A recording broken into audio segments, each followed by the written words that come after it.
प्रश्न 5 तक हम पिछली क्लास में, हम पिछली कक्षा में कर चुके थे। ठीक है, आज हम करेंगे प्रश्न 6। ठीक है,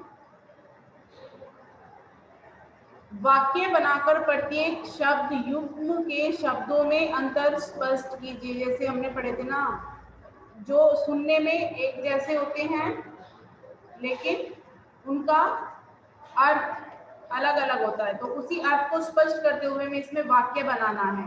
जैसे नव और नभ। नव का मतलब क्या होता है? नया। नव का अर्थ क्या होता है? नया। और नभ आकाश, आसमान। तो यहाँ पर हमने वाक्य बनाया है नव से। जैसे आपको नव वर्ष की शुभकामनाएं, मीन्स यहाँ पर नए साल की बधाइयां दी हैं। ठीक है, नभ में अनेक पक्षी घूम रहे हैं। ठीक है, तो दोनों में अंतर स्पष्ट हो गया है। एक का नभ से बनाया है, एक का नभ से बनाया है।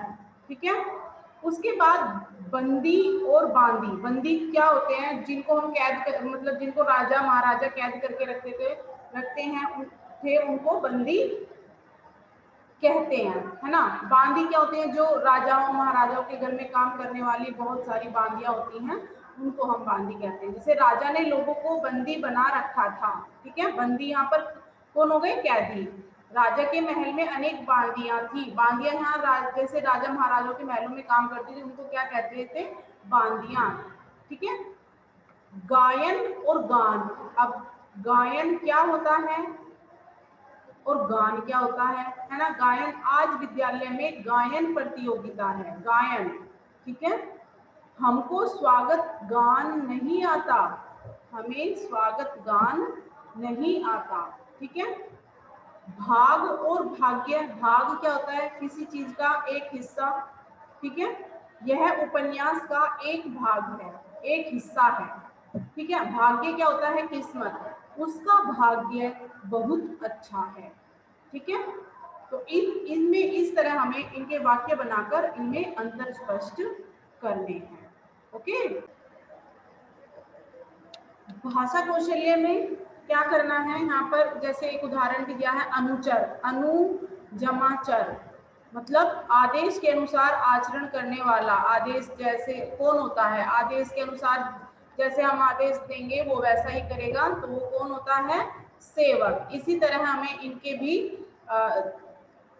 इनके को शब्दों को भी अलग अलग करके लिखना है और इनका अर्थ भी हमें बताना है। जैसे नभचर, आकाश में रहने वाला या घूमने वाला।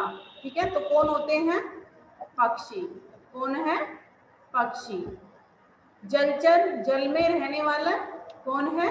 जलीय जीव।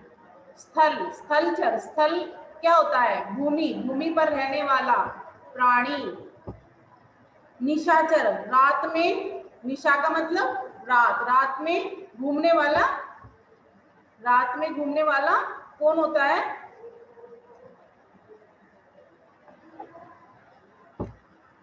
तारे। कौन होता है? तारे। सहचर, साथ चलने वाला साथी, साथ में रहने वाला या साथ में चलने वाला साथी। ओके, उसके बाद हम निम्नलिखित शब्दों का वर्ण विच्छेद करेंगे। यहाँ पर आपको वर्ण विच्छेद पता ही है, हम बहुत पहले से भी कर रहे हैं, आपने पिछली कक्षा में भी ये किया है, वर्ण विच्छेद कैसे करते हैं। जैसे यहाँ पर कुसुम दिया है, अब पहले हम इसको तोड़ेंगे, कु को तोड़ेंगे। तो अगर इसमें कोई मात्रा, मान लो इसमें मात्रा नहीं होती, तो हम क्या, का को कैसे तोड़ते हैं? कै जमा ए, ऐसे तोड़ते हैं ना। लेकिन इसमें मात्रा है, तो हम कैसे तोड़ेंगे इसको? क जमा, कौन सी मात्रा है? छोटे ऊ की मात्रा है। तो हमने का को तोड़ा पहले, का छोटा ऊ।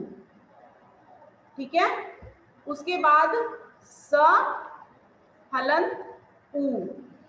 ठीक है, उसके बाद म हलंत अ।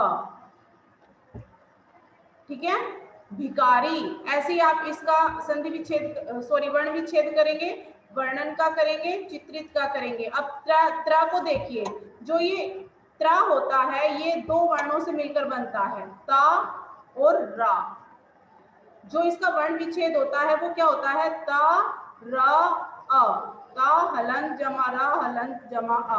तो ये त्रा का वर्ण विच्छेद होता है ना। ठीक है, इसी तरह आप इनका वर्ण विच्छेद करेंगे। उसके बाद यहाँ पर नीचे दी गए वाक्यों को भूतकाल में परिवर्तित करना है। ये यहाँ पर वर्तमान काल में दिए हैं, इनको आपको भूतकाल में परिवर्तित करना है, बदलना है। भोर हो चुका है और पक्षी चहचहा रहे हैं, तो आप इनको भूतकाल में लिखेंगे तो कैसे लिखोगे? भोर हो चुका था और पक्षी चहचहा रहे थे। जब सूर्य उदय होता है तो तारागण अदृश्य हो जाते हैं। तो जब सूर्य उदय होता था तो तारागण अदृश्य हो जाते थे। इस तरह आप इनका जो है भूतकाल में बनाएंगे। ओके, नीचे ये तो नहीं करना। मैम भोर मतलब सुबह? भोर, सुबह।